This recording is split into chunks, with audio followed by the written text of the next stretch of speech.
Welcome and thanks for joining us from the Akamai Government Forum in Washington, D.C. My guest is David Yoon, Senior Director, Public Sector at Akamai Technologies. David, how are you? Good. Well, thank you for having me. Well, we've been talking about the edge and technologies and cybersecurity, and I'm going to toss out a number to you, and you're just going to roll with it, okay? Okay, great. Gartner recently reported that by 2020, there'll be 21 billion IoT devices all over the world. Does that make you go crazy or what? I mean, how do you control all these? Yeah, that is certainly a big number, and certainly that a few years ago that we did not see coming, but now it's here. So the proliferation of the IoT devices really has impacted the new technologies that's coming out fundamentally in two different ways, I believe. First, any new technologies that's being introduced has to have scale. That is fundamental to everything that we do. And second, any new techniques or implications are implied that they have to be governed by coordinated policies, so that everything works holistically together. So what we see on the scale side is the proliferation of all these devices are making the security posture rather challenging to scale all your systems and how to do that in a coherent manner. And that is a huge factor in everything and anything that any of our customers do and what we try to help our customers with. And second, the techniques that's being deployed has to be coordinated in such a way that there has to be a governance, the policies, which sometimes is the biggest challenge in trying to implement the latest and greatest technologies and make it so that it is coherent across all of their security systems and implemented in such a way that gets the most benefit to whichever agency that's trying to implement it. If you walk up to a 25-year-old and talk about these new IoT devices, they think new technology, new opportunities. Now, from a cybersecurity perspective, new technology, new risks.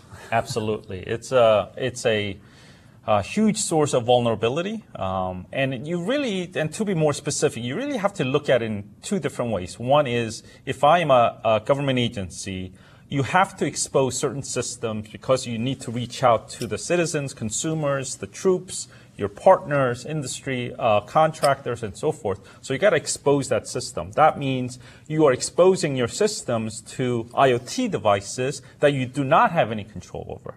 So how do you defend in that situation?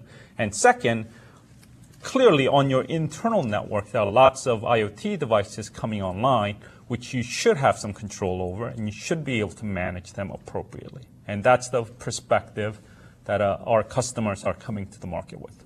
Speaking of market, the market today is driven by new technology and change and generating revenue with new products. That idea of focusing on profit kind of puts cybersecurity in the second or third position, maybe the 10th position. They get it out there, and then they try to bolt something on, and the folks at Akamai are going to go, well, that's no way to do anything. Yeah, that's absolutely, I agree with that statement 100%. Security has to be at the forefront. I think everyone is waking up to that reality.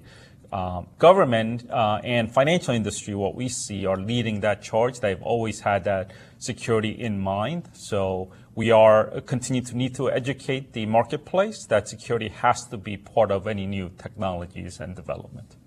So we have a lot of IoT devices out there, a lot of new servers, a lot of new equipment.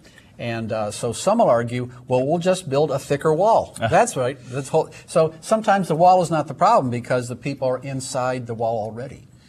That is absolutely true. So the concept of wall, as you call it, is disappearing altogether. So those traditional approach of trying to protect your perimeter, that is going away. And everybody is sort of adopting this idea of zero trust. That's sort of the theme of our forum today. And it's going to take some time to adopt to that and adjust to the zero trust model.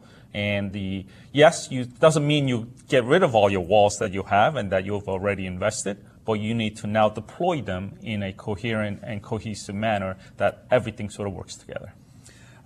Dr. Tom Layton gave the keynote this morning, and he said, I wrote it down, it was just a very profound statement. He said that 50% of breaches are triggered by an insider. So these are people inside the wall and having lunch with you and down the hall. And so how do you protect against, there's no the thickest firewall in the world is not going to protect from that. Correct, because the traditional model is if somebody is inside your employees or partners that you have given access to is trusted, that model is no longer the case because they will be compromised at some point and they're going to now infect your other systems. And that's the biggest problem we see.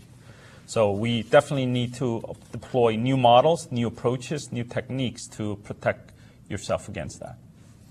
So in addition to IoT devices, a real trending topic today is satellites and satellite information all over the world and bouncing Yes. in and off of control stations. And you look like you've been, 20 years ago you figured this out and you're distributed internationally already. Mm-hmm. Yeah, so the new mechanisms of transport and networks are coming out, and I believe that it just means an additional set of players that you'd have to coordinate with. And at all levels, you have to apply best practice of access control and authentication authorization to your content and data. And so having that industry knowledge and working to play with the new players, whichever new satellite provider, whichever new ISP providers are out there is critical. Well, I think Forrester kind of focused on this phrase, zero trust. But I heard a phrase this morning. There's a talk going on right now. It's called intelligent boundary. And maybe that's a phrase you can coin and get everyone, oh, that's from David Yoon. He said intelligent boundary. But this is what it is. It's a boundary that lets prevent the attack before it even gets close to home. Yeah, that has really been sort of at the outset of everything that we have done at Akamai for many years. We have a distributed platform. We're leveraging that as a multi-tenant platform to really block any kind of attacks on and malware and bots that are malicious out on the edge. And that's really been our model, and that has really worked well. That's great. Well, we're going to have to pause here and end this discussion. I'd like to thank my guest, David Yoon, Senior Director of Public Sector at Akamai. I'd like to thank my other guests, Patrick Sullivan, Global Director of Security Strategy, and Rob San Martin, Sales Director, Public Sector. I'm John Gilroy on Federal News Radio 1500 AM and federalnewsradio.com. For more information on this discussion, visit federalnewsradio.com and search Zero Trust.